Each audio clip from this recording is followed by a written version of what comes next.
Chose incroyable, à l'approche d'une coulée parfaite, le Denty, qui somnolait sur un fond de Posidonie, s'est réfugié à trous. Il va falloir maintenant le capturer sans le laisser s'échapper.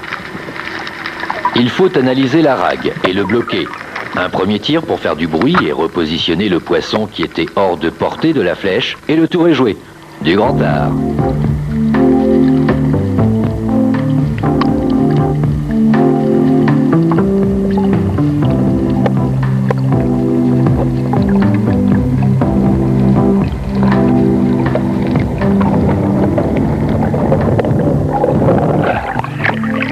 Oh, quel beau Denty!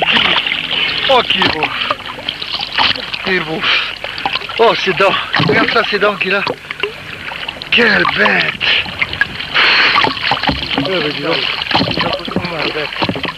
Oh, c'est bien tiré en plus! Exceptionnel! Exceptionnel! Quelle queue qu'il a! Qu'est-ce qu'il est beau! Qu'est-ce qu'il est beau! Oh là là là! Magnifique, vraiment une belle vue. Jean avec le bateau, mais toi, avec ton tir, tu m'as amené sur un plateau d'or.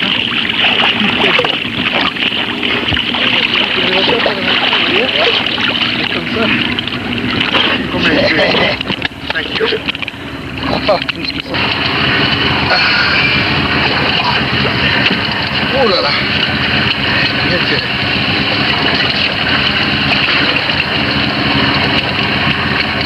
On va la sortir. Il a bien tapé, hein? Bravo, bien tapé, vraiment bien tapé. Belle. Oh, avec ce soleil. Calme, calme, on se calme. Petit Denty. Qu'est-ce qu'il est beau. Quelle belle bête, alors. Oh là là. Qu'est-ce qu'on va se régaler avec ça? Qu'est-ce qu'on va se régaler avec ça? T'as vu la queue qu'il a, dis donc? Il n'a pas été tapé, là? Regarde. Fais une bise, fais une bise. Oh, qu'il est beau. Qu'il est beau, que je me lève. La technique de pêche utilisée par Titou Esclapez en Méditerranée s'appelle le boulégeage. Elle a été développée par les chasseurs sous-marins marseillais. Lorsque l'eau est claire, comme c'est souvent le cas en Méditerranée, le chasseur sous-marin observe le fond depuis la surface en se penchant sur le boudin du Zodiac. Avec le pied, il conduit le bateau, et lorsque les poissons sont en vue, il faut faire le plus de bruit possible et décrire des cercles avec le bateau pour effrayer les poissons et forcer les sards à s'enraguer, tout en observant sous quelle pierre ils se sont réfugiés. C'est une technique simple, mais éprouvante, car avant de pouvoir pêcher, il va falloir passer de longs moments à faible allure, le corps cassé en deux et le ventre écrasé par le boudin du bateau.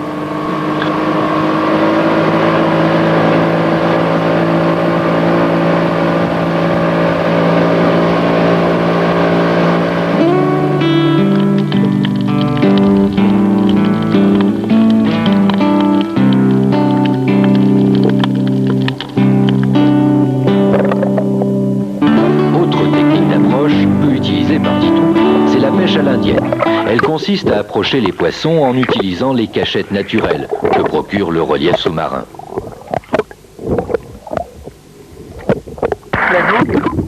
Il n'y a pas de Denty, mais il y a un peu trop de vérades. Alors pour aller faire l'agachant à la faille, on va être obligé de perturber les vérades.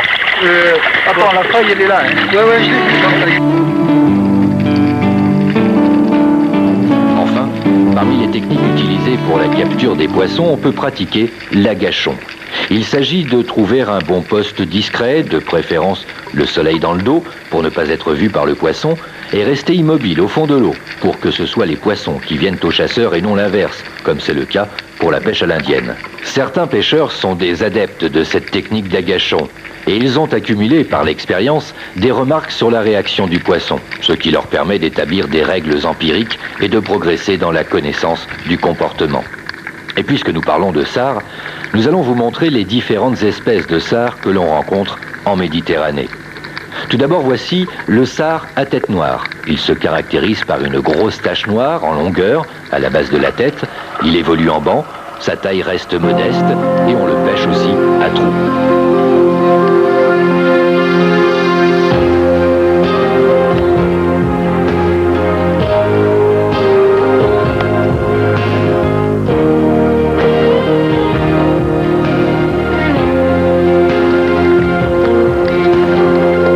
Voici au centre de l'image le sard tambour. Il est de couleur marron, strié comme un zèbre.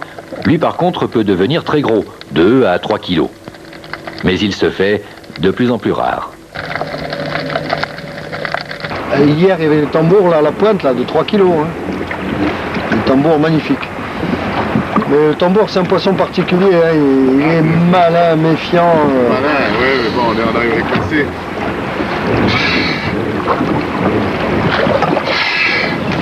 Il est beau le petit coco. Voilà, un gros sard pour nous.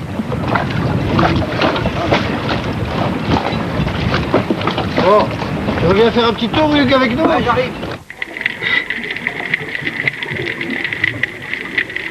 Le plus fréquent des sards de Méditerranée s'appelle le sard commun. Lorsqu'il est jeune, il n'a pas encore le museau noir et les yeux cernés. Le sard change d'alimentation au cours de son existence. D'abord, il broute et cherche les petits coquillages fixés à la roche. En vieillissant, il adore les oursins qu'il casse avec ses dents puissantes. Et pour s'en rendre compte, observons de plus près sa dentition. Des incisives tranchantes comme des dents de lapin et des molaires puissantes pour casser sans problème coquillages et oursins.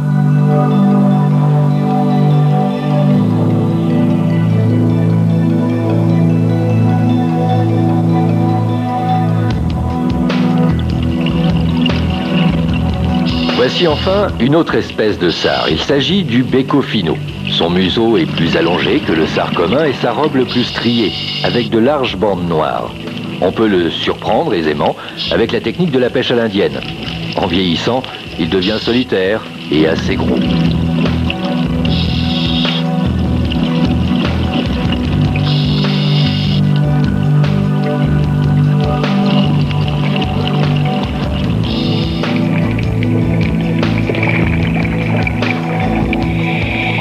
La posidonie est une plante endémique à la Méditerranée qui se développe à faible profondeur.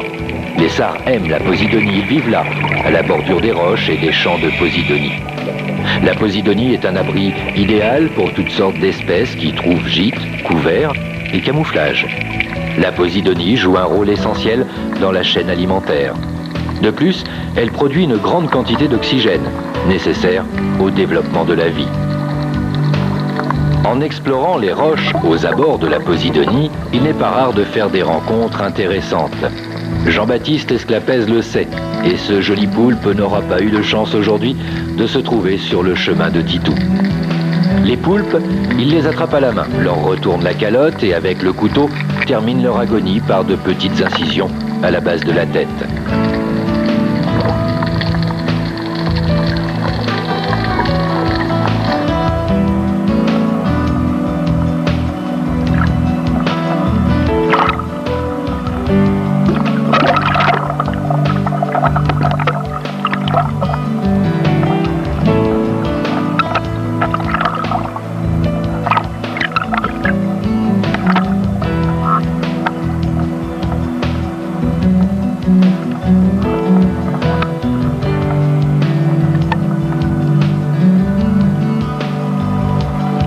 La pêche à trous nécessite de maîtriser un ensemble de techniques de base.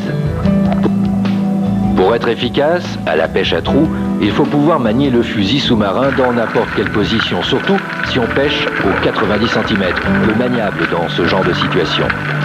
Les sandos sont armés au premier cran, le moulinet est fortement déconseillé car il gêne dans les déplacements du fusil et augmente la prise dans l'eau. De plus, le fil risque de s'en mêler et le rechargement est plus long